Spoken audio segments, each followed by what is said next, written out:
so while I was through hiking, I was photographing long distance hikers as if they were high fashion models, which is funny and ironic because we're hiking 20, 30 miles a day. We're wearing the same clothes every day. We smell like shit. Like but the thing is, it's like everyone on trail looks so hot.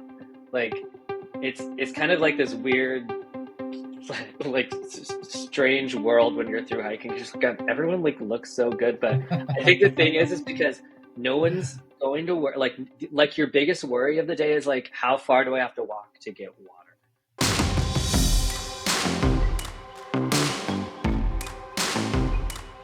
What do you do when you come out as LGBTQ and love the outdoors? What do you do when you see the outdoor space ruled by older white cis men and desire a diverse community of outdoor lovers? Accept it, change it, create it. I am Justin Yoder, and this is LGBT Outdoors.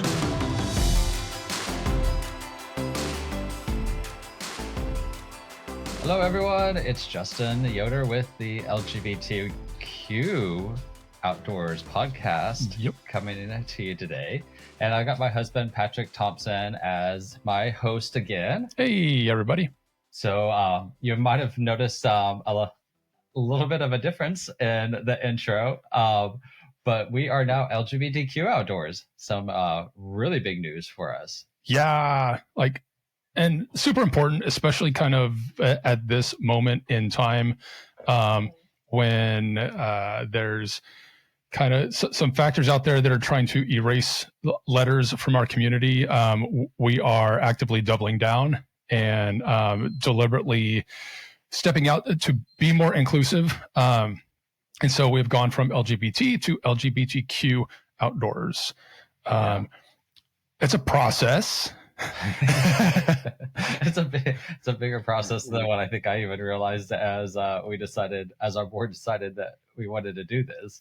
Yeah, there's branding, there's banks, there's formal government filings, there's all of our t-shirts, our podcast. It's LGBTQ Outdoor Fest now. So lots of changes to make, but we feel like it's worth it. Just to help. We want people to feel seen, without question. And if that means going through the process of making a name change, then we're going to do that. So I think it's pretty great. We got our new stickers in with our brand new logo on it. So we're making progress. Well, Justin's making progress. He's the one facilitating most of this.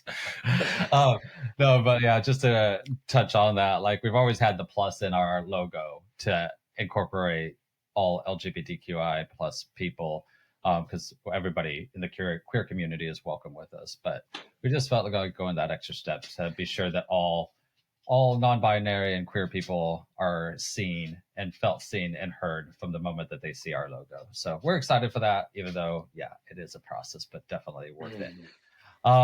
We also have an important deadline coming up. Yes. LGBTQ Outdoor Fest 2025 going to be up in New York.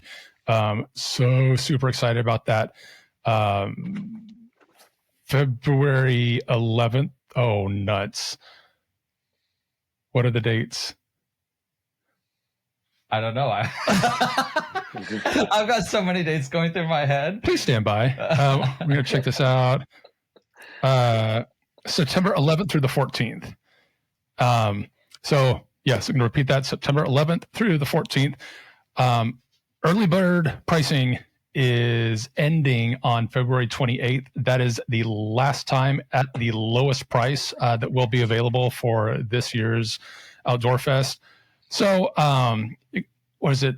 Save $50, I think, give or take. But it's a decent little discount. So go check it out. If you have any questions, be sure to email our LGBTQ Outdoor Fest coordinator, Josh McNabb, and I'll be able to answer any questions. But February 28th coming up. Yeah, sign up. Join We us. also have all of our adventure trips that are live for this year. We did 2 last year, and we've got 5 planned for this year. They're all up. People are registering. I think some, maybe most, might end up filling up. So if you're interested in those, be sure to check them out. We have Broken Bow fly fishing. This is going to be the first one this spring, along with the Grand Canyon. This summer in July, we're doing the Alaska adventure trip, which we did last year as well. It was incredible. Had an amazing time.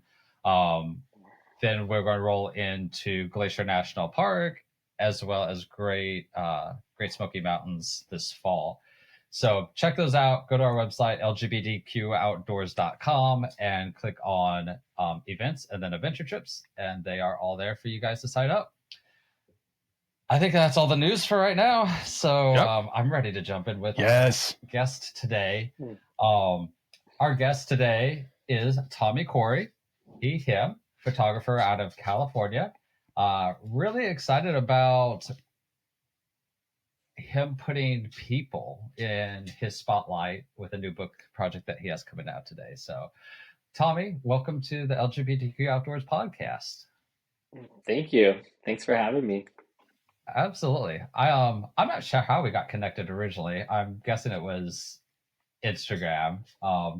As a fellow photographer, I loved your work and just ended up falling in love with your passion for people as well, and just wanting to showcase people with the new project that you're doing. But let's start first with just letting our listeners know a little bit about who you are, where you grew up, your passion for photography, and all that kind of came from. Yeah. Well, I grew up in Redding, California, so true Northern California, just a couple hours from the Oregon border. Have lived in Oregon for a long time, kind of been living on the road the last 2 years. I'm an outdoor photographer. My focus is on people and stories from more marginalized communities, speaking a lot of on diversity in the outdoors. But I kind of got into that. I thru hiked the Pacific Crest Trail in 2018, and that's kind of what launched me into this career of storytelling and really focusing on different types of stories. The thru hiking is kind of like a very, and it's very straight and white and able-bodied, and while I love that community, I just kind of wanted to create a community that was diverse and unique. And, I think there's a lot of learning to do from people that are different from you. And so I kind of followed that curiosity after the PCT and started doing short films and doing photographs and telling stories of these people I would meet through my adventures, people I'd meet off Instagram. And then as time went on, I knew I really wanted to make a book that encapsulated that curiosity of people, but also really showcased the beauty of the diversity that lies in nature, which is the people. That's awesome. I love everything that you're doing with that. Oh, absolutely. And I'm not so much a photographer. Obviously, Justin is. Obviously, you are. Like stunning photos. But you would think, like the gut reaction, like I'm going out in the wilderness, I'm doing all these incredible hikes. Like the go-to would normally be like the landscape, the mountains, the trees, the animals, and for you to take a deliberate departure from that and to focus on the people who are enjoying those areas is really, really something else. What do you think was a catalyst for like focusing more on the humans in nature rather than just explicitly the nature? I've always had a curiosity about people since I was young. I don't know if you guys read in my what's my author's note in the beginning of the book, but I pay homage to Oprah Winfrey, who I've loved since I was a kid, because my mom would always watch Oprah, and I would eavesdrop on her watching Oprah from the time I was really young until until that show ended when I was, I don't know, 22, 23, however long ago that was. But I I was always fascinated in the way she would speak to people because she interviewed, like CEOs and politicians and murderers and like people, just like across the board, like any Mm. kind of person that exists, she would interview. And I was fascinated that she always spoke to people the same way.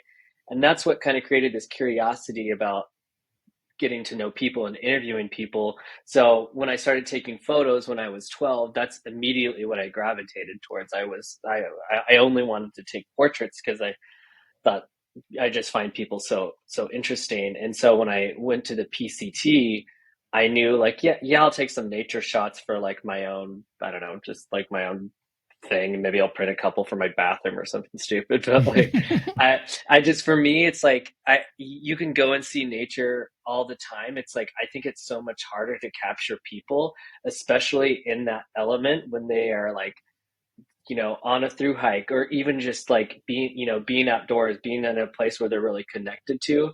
I think that's really, we talk about so much like as humans our integration into nature, but you don't really like hear about nature's integration into like our lives.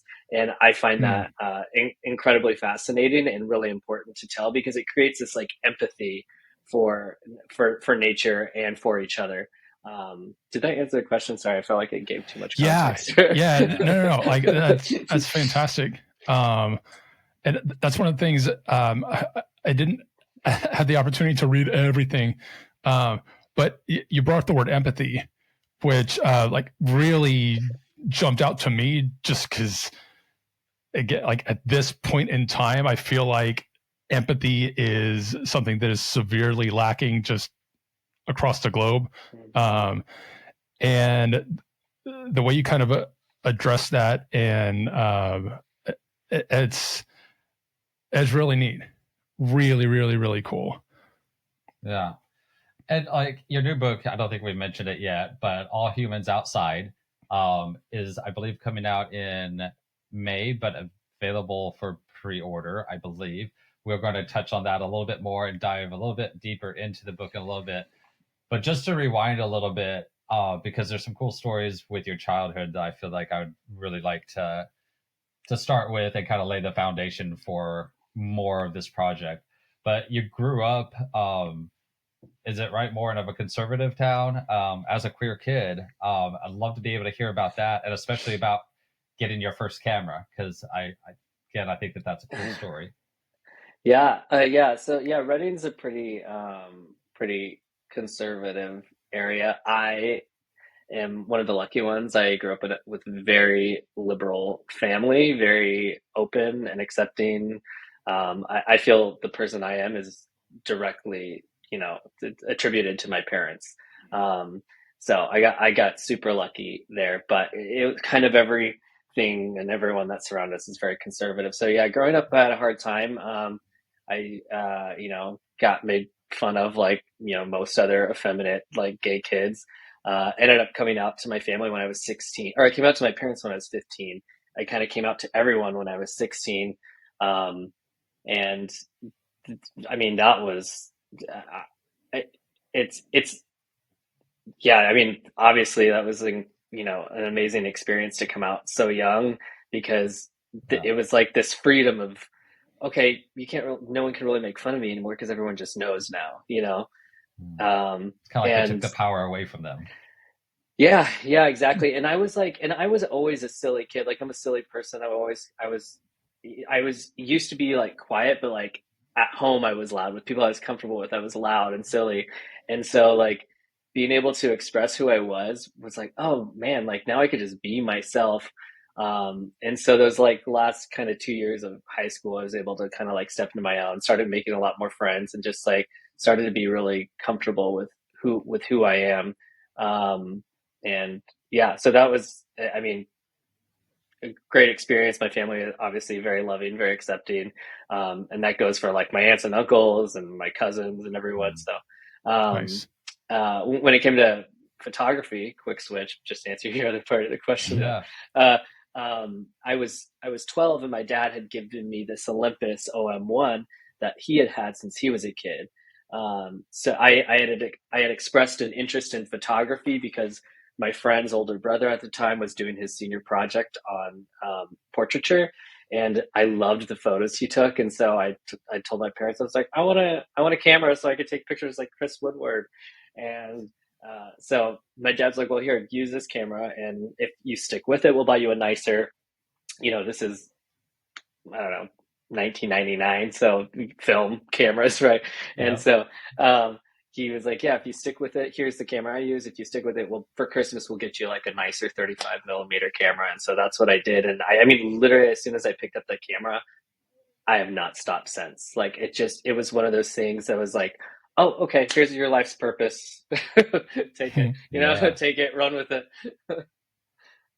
Yeah, I can relate to a lot of that because, like Patrick said earlier, obviously that I'm a photographer too, but I don't think that that's an obvious sorry. Well, thing. yeah. To him it is, but like I love photography too since I was a kid. I don't, like I think my first camera was this little Browning that I got when I was like 8 or 9 years old. And probably you did the same thing, but drove my parents crazy with having to get the film developed back then. So parents today get to luck out on digital and save a ton of money on that. But initially then in high school, then learned how to develop and load my own black and white photography film. And that was later in life, like 2010, that I started doing photography full-time professionally.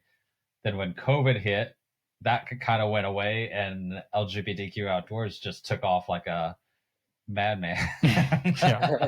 And so I still enjoy photography and still do it on the side, but this has become kind of my new full-time, full plus part-time job.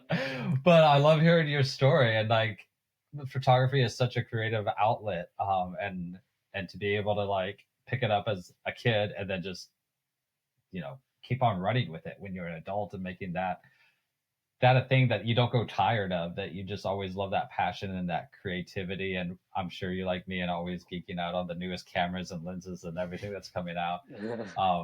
But it's a lot of fun. And so I'm glad that you found your passion early on, and also just incredible that your family has been so supportive of you for not only just being a queer person, but also for your passion for photography. So very, very, very cool. And just for a little bit of context, if you want to, roughly like how long ago did you come out? Like about what was the year-ish area? Let's see. So 21 years ago. I'm 37. So what was that? 2000. Early 2000s, somewhere on there. 2004. Okay. Yeah. Right. I came out I was sort of outed / came out when I was in high school as well. So like my junior, senior year, this was 1997, 98. Didn't quite go as smoothly as yours. But I when I tell that my story, I always end up with I'm one of the lucky ones, because I did get the happy ending that a lot of queer folks just don't get. So when you said that, like I got goosebumps, because I think that gratitude that we get to live with is a pretty big deal, and I think kind of a responsibility as well to do what we can for our community. So anyway, thank you for sharing that. It's really cool. Yeah. Where'd you grow up, Patrick? Houston. So, or a suburb of Houston. So definitely Texas. But it's still sort of progressive area. I mean, like Houston, definitely a blue spot in the state. This was also mid-90s when you came out. Right. So yeah, conservative family. Right. And this was like the height of the AIDS crisis, and a lot of just public panic and misinformation. So, I had some speed bumps, and it was an uphill climb. But long story short, my parents love Justin like he's their own son. And he's been welcome for, I think, ever since we've been together. So super grateful for them. Yeah, that's awesome. Justin, where are you from? So I grew up in Missouri, on my grandparents' farm south of Kansas City, about an hour. But I moved to Texas in 2005, so I've been around here a minute for sure. Yeah.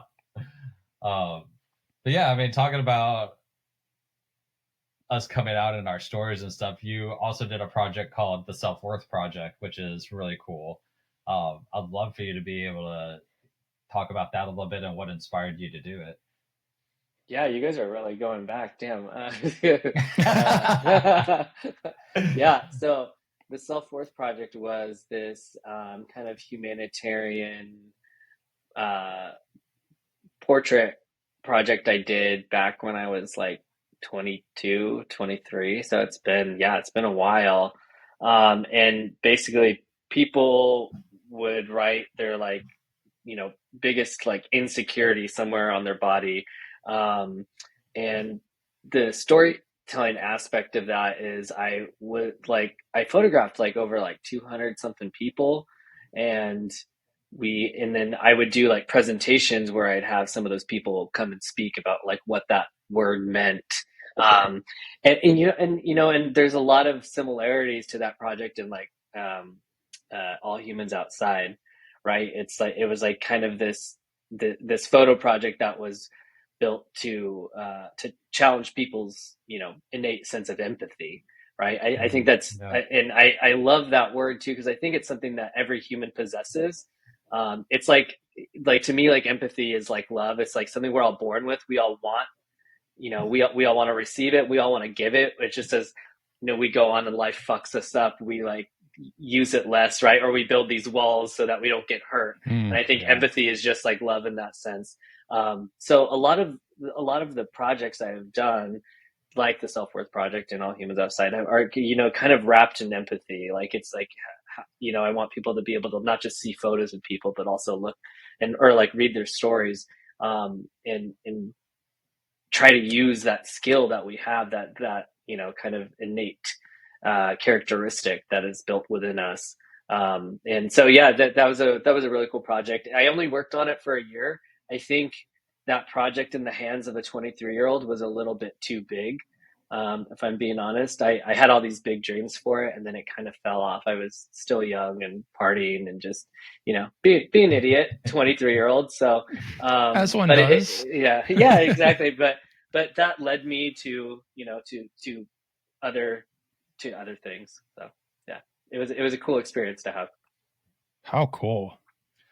Yeah. And like, I think that's one of the things that I really like about you is like the projects that you take on, a lot of them just are so empowering, like it's easy to be, like, I did a lot of wedding photography, and that was fun and it had its moments and stuff and meant a lot for the couple.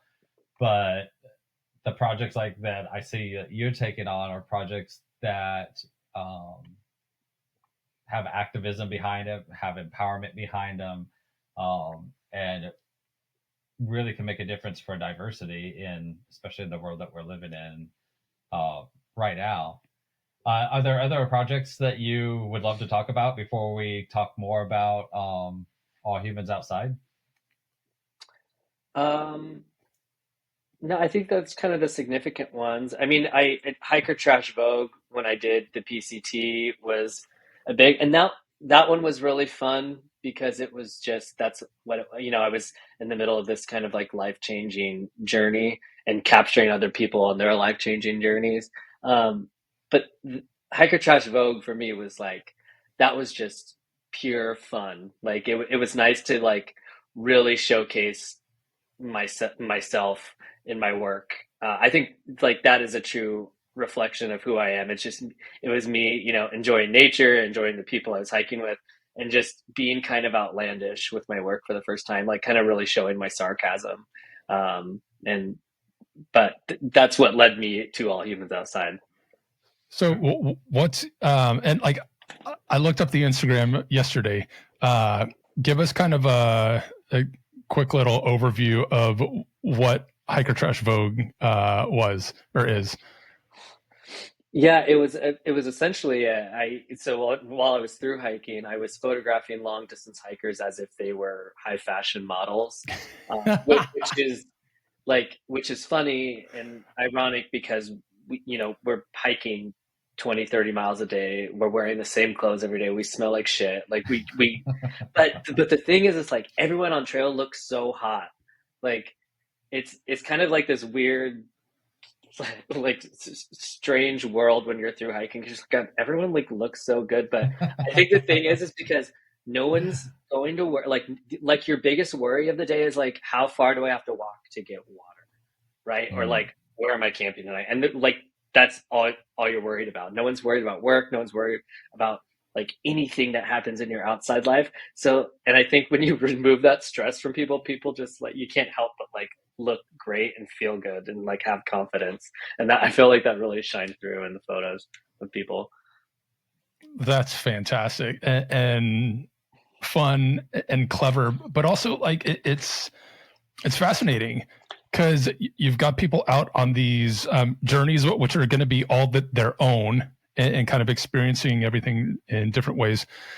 But as a collection of humans, it's kind of like an equalizer. Like nobody is in their office building or nobody is working at the local grocery store. Like from however you perceive like a social hierarchy, like it doesn't matter. Like today I am hiker trash and I'm kicking ass on the trail. I'm creating memories.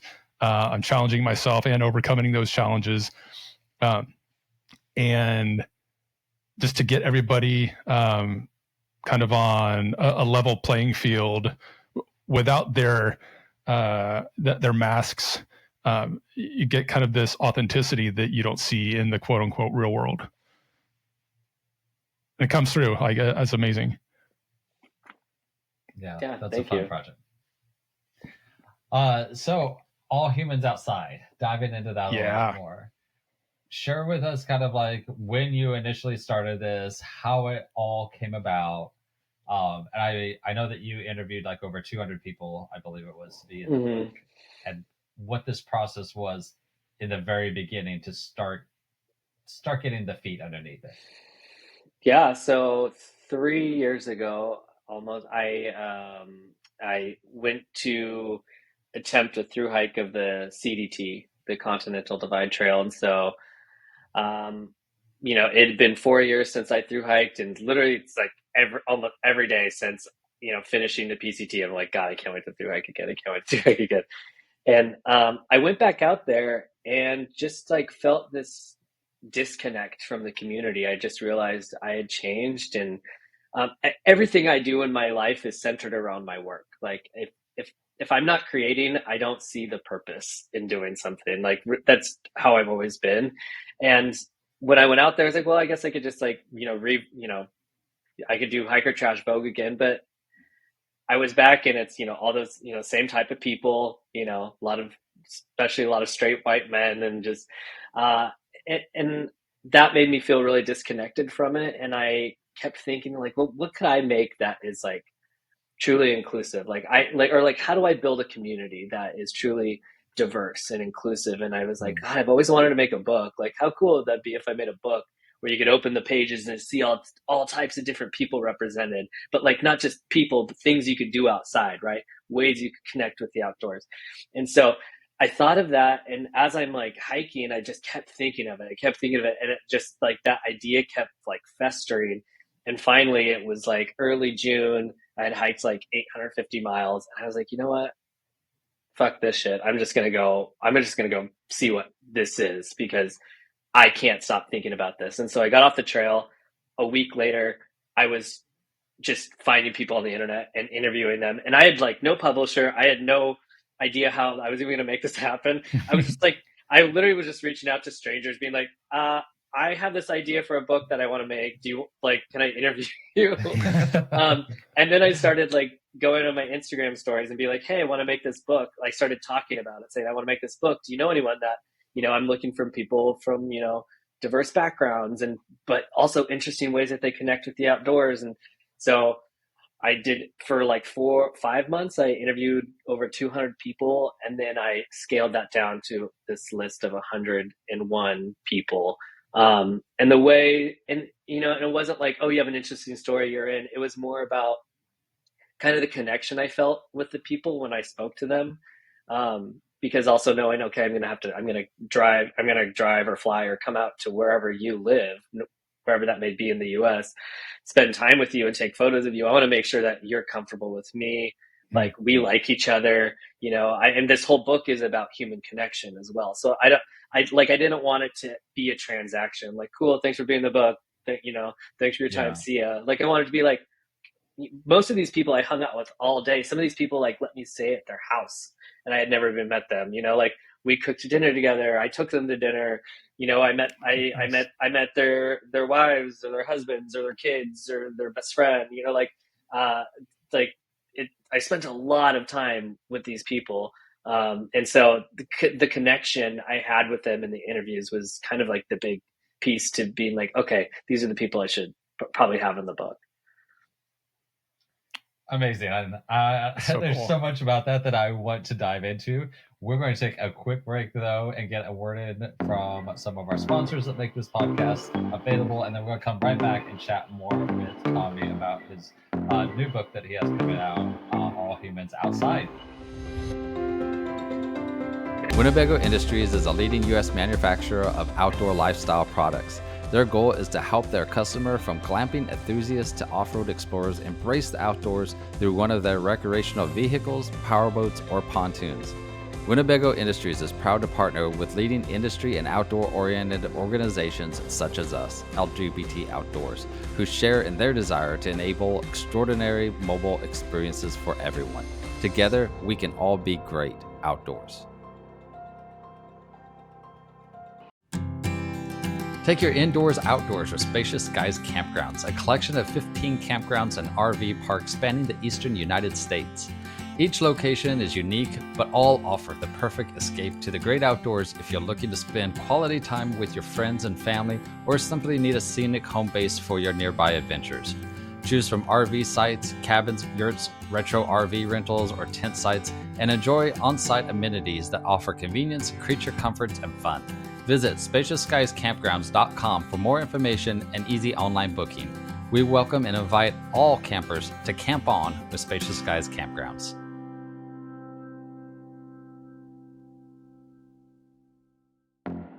All right, we are back and we are talking with Tommy Corey about his new book, All Humans Outside, and learning about the process that he went through and chatting, that's a light word to put it, over 200 people and breaking it down to 100 people for the book. I loved it before we went to break about you talking about actually connecting with those people that you were photographing. You said like it wasn't just a quick transactional thing, it was a thing where you got to connect with. So this book has to have a lot of purpose and meaning for you. I'd love to know, like, has that changed from when you first started thinking about doing this compared to now, or once you started meeting those people and having those connections? Did the meaning grow or change in any way? Yeah. I mean, because a lot of these people I have become friends with. A lot of these people are like people I text regularly. Like I've hung out with quite a bit of these people after I photographed them because they're just people that are in my life now. So it's really cool to now, like once I get the book here in a few weeks, I can look through it. And it's like, oh, now I'm just like looking at pictures of my friends, Yeah. And that's, and it's funny. It's like when I started the book and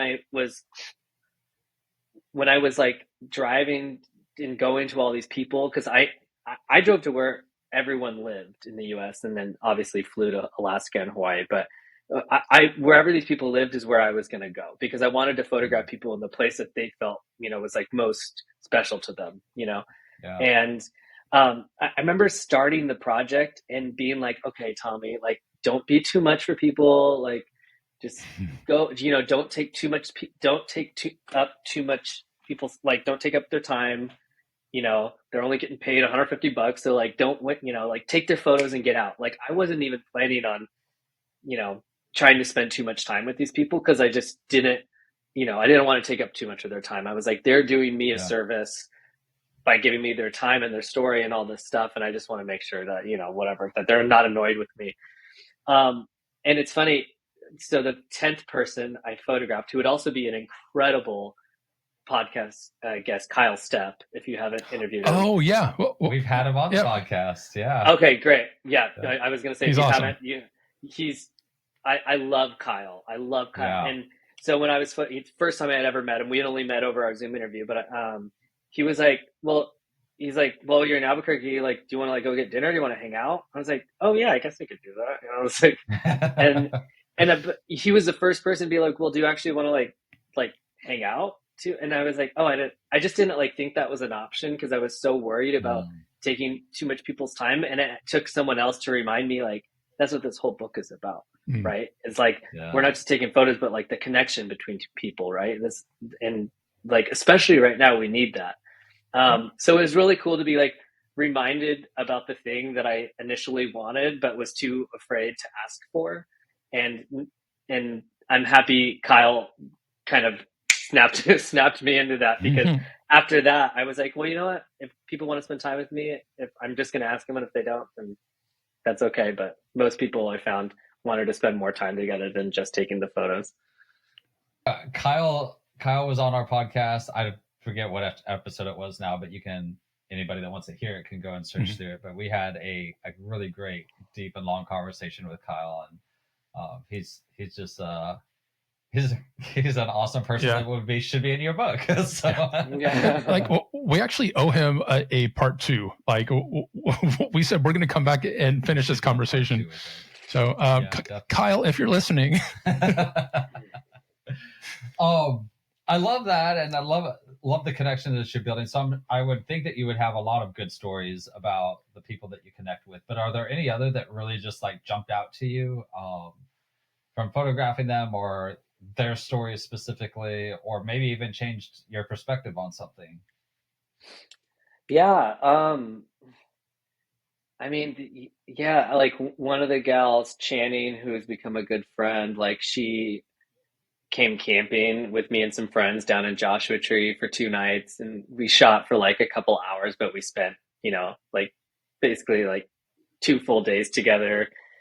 And that was really cool. She was trampled by a bull on her farm in Laos when she was 3 years old. A bull got loose and ran over her, and so she's paralyzed from the waist down.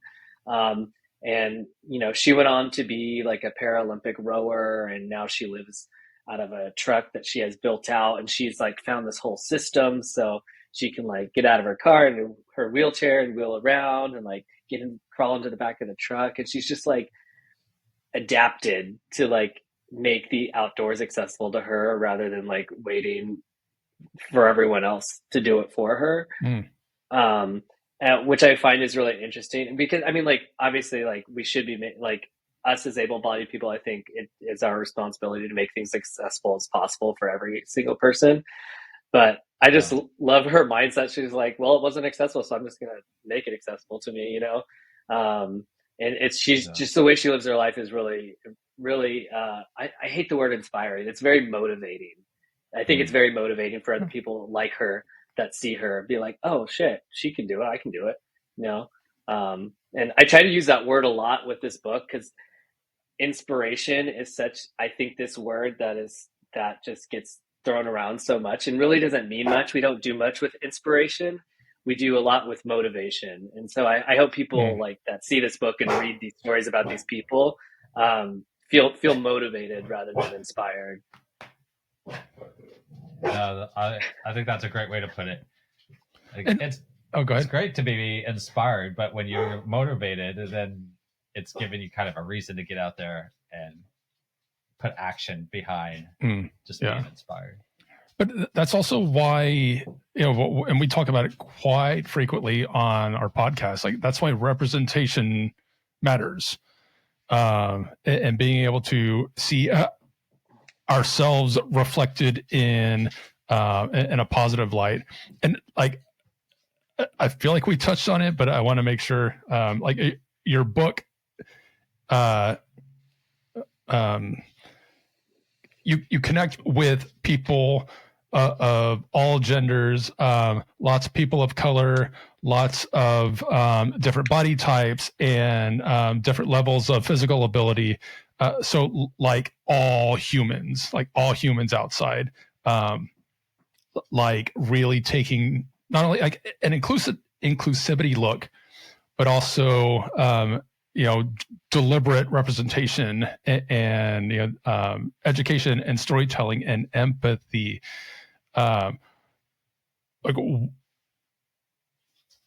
where does that come from for you? Like the need to showcase and kind of put the spotlight on such a wide diversity of humans. I think it's kind of what I talked about earlier. It just comes from my curiosity of people, and wanting to know more about, the not just the world, but like humanity and the ways we interact with each other. And that's why the word belonging is in the title, because it is what I've discovered through making this book, is that belonging is that thing that like really just like, our whole lives revolve around, right? Like every feeling that we get throughout our day is based off, am I gonna, feel love? Am I gonna feel empathy? Am I gonna feel belonging? Am I gonna feel like I fit in, right? Like everything, like it, I don't think people realize how much like belonging dictates how we go throughout our lives. And does that answer your question kind of? Yeah. Like No, why? Yeah. Totally. Yeah. And so I think it's like, that's why I've always wanted to, explore, people and the way we interact with each other. Is that curiosity that, first came from Oprah, but then also came from taking portraits and seeing how people interact even with that, with me, and getting their picture taken. So yeah, there's a lot of different levels to it. And one of the things that I love about this project is that you've connected more with humanity by going outside. Like, and don't get me wrong, I'm all about kind of like solo adventures, going off and like hiking by yourself. Like that's very peaceful and healing for me. But the fact that you've like really dug into the positive side of connecting to other humans, using nature as a conduit, is really, really cool. Unique. Love it. Yeah. Well, I think, as someone who's done plenty of solo things, like, through hiking, and I trail run, and I go on bike rides, I do all these things by myself. It's like, the world is fucking lonely as it is. It's so much better when we experience it together. Yeah. I don't care how introverted you are, just like empathy, just like love, we are built for connection. That is just something we all want. And that comes back to that word belonging. We all just want to belong to each other. Yeah. I'd love for you to kind of talk about the belonging aspect of it with the queer community as well, because you've been doing outdoor stuff for a long time. So have you noticed with the LGBTQIA community, from when you first started getting involved in the outdoors to now, anything that has changed significantly, whether that's how queer people are getting outside, more of them getting outside, or how the industry might have been, the outdoor industry has changed at all towards our community?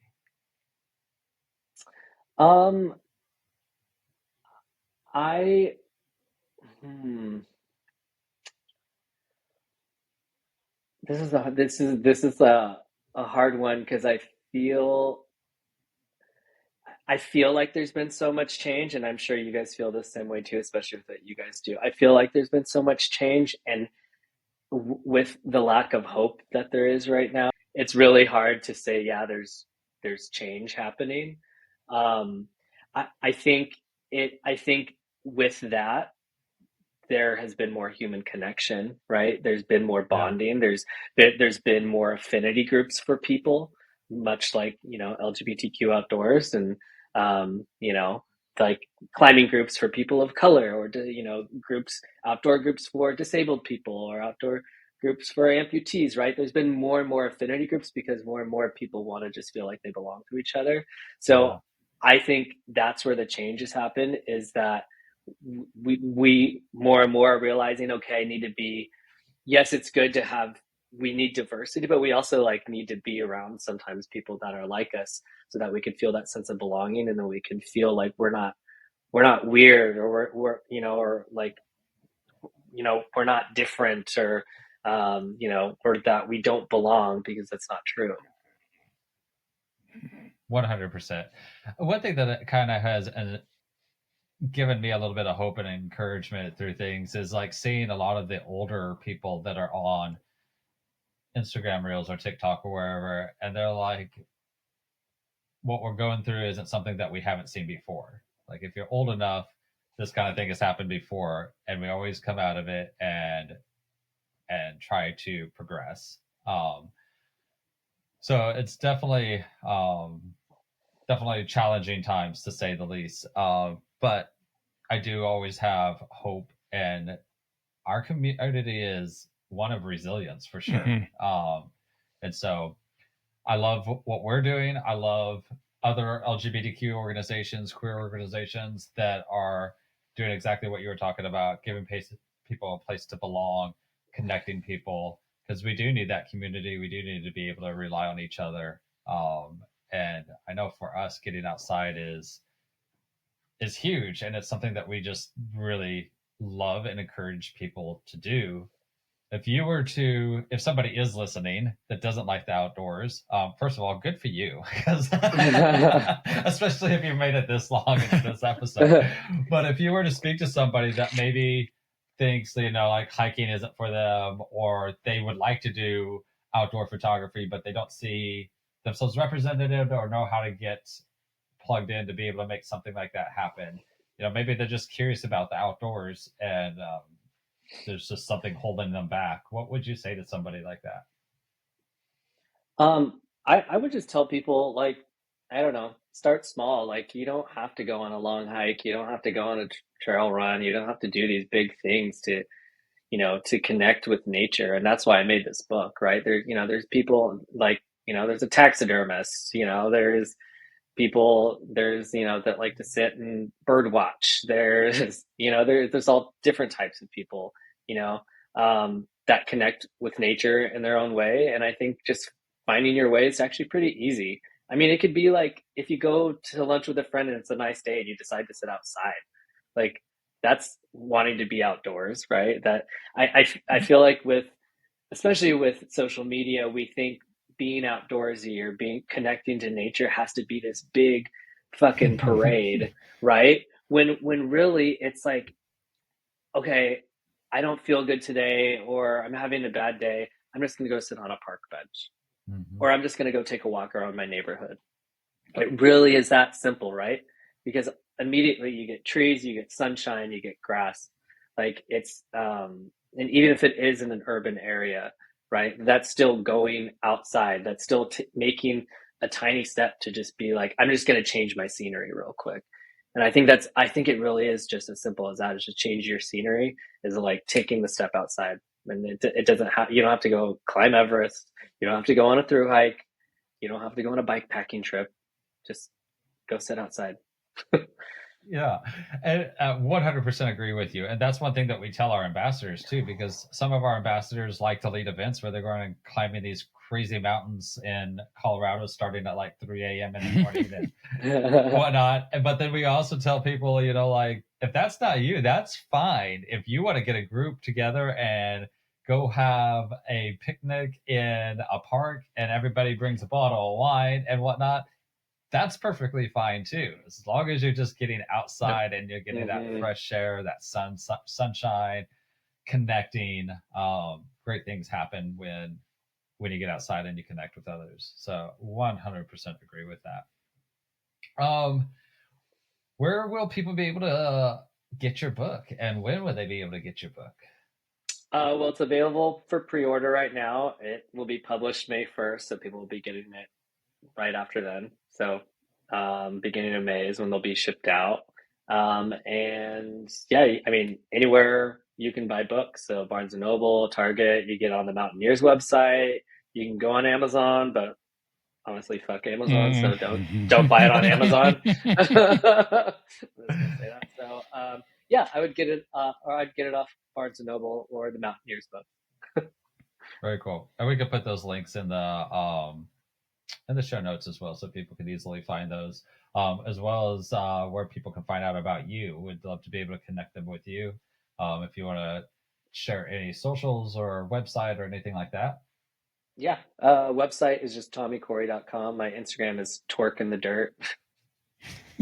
Love that. I'm sure there's a story behind that. Twerk was my trail name. Awesome. Yeah. How cool. Yeah. It's funny, like at the beginning of our this episode, when we started talking with you, you started asking us questions back. Well, like, where are you from? Like, where'd you? And I was like, oh crap, now we're being interviewed. But like, it pointed to the fact that that's your nature. Like, is that curiosity? Thanks, Oprah. And I was like, oh, this is a real deal. Like this guy. So, like, it was cool. And then, we had to get back on track, but it stood out to me. It was really neat. Oh, thanks. I also want to say to you guys, congratulations on adding the Q. I don't know if I hope you guys know that like language is really important, and I think even something that might seem small is probably really big to a lot of people. I think language is really important, and so congratulations on making the steps to do that. Thank you. Yeah, I appreciate that. And as we've been rolling it out and announcing it, we've only got positive feedback for it, and more people, feeling seen and whatnot. And it was never an intention at all, obviously, to leave anybody out. No. So when we started this, the most common thing people were saying was LGBT plus, and so that's kind of what we rolled with. And as things evolved, we want to be able to evolve and just make sure like everybody's feeling seen and heard, because if you are a part of the queer community, we want you to be a part of what we're doing if you want to. So 100%. But thank you for saying that. We greatly appreciate that. Do you have any final thoughts or anything you'd like to share as we wrap up? I don't think so. I think we covered a lot. I mean, I could talk forever too, and then it's Sunday. Get out, go do something outside. So. Right. Well, thank you so much for being on the podcast, Tommy. We really appreciate it. We wish you the best of luck with your book. I can't wait to get my hands on it. We're going to show some great photos throughout this episode. If you're not watching on YouTube, you can watch again on YouTube and see some of the images from his book as well. But I just hope that it's a huge success for you, because I truly believe in what you're doing and the idea behind this project. And so thank you again for coming on and for your time. Yeah, thanks for your guys' time. I can't wait to send you guys a book. Awesome. Can't wait. Love that. All right, everyone. Thank you for tuning in again today. I want to throw out too, like, if you haven't ever left us a review for our podcast, we would really love that. Wherever you're listening to, rate and review us, because it helps boost us so that other people can find our podcast and make a big difference as well. Go over to LGBTQoutdoors.com to learn all about us, sign up for our newsletter, find a local chapter near you, adventure trips, LGBTQ Outdoor Fest, all the things are over there. So we hope that you check us out and that you would join us on a trip or an outdoor activity soon. But until next time, get out there. Thanks for tuning in to this episode of the LGBT Outdoors podcast. You can catch up on past episodes on your favorite podcast streaming platforms. Stay connected with us on Instagram at LGBT Outdoors and join our vibrant community at facebook.com/groups/LGBT Outdoors.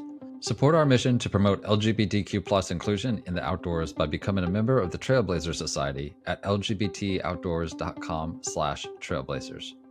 For more information about LGBT Outdoors, LGBT Outdoor Fest, local chapters, adventure trips, or to sign up for our newsletter, head to lgbtoutdoors.com. If you're enjoying the episode, don't forget to rate, review, and follow us. Your support makes a difference.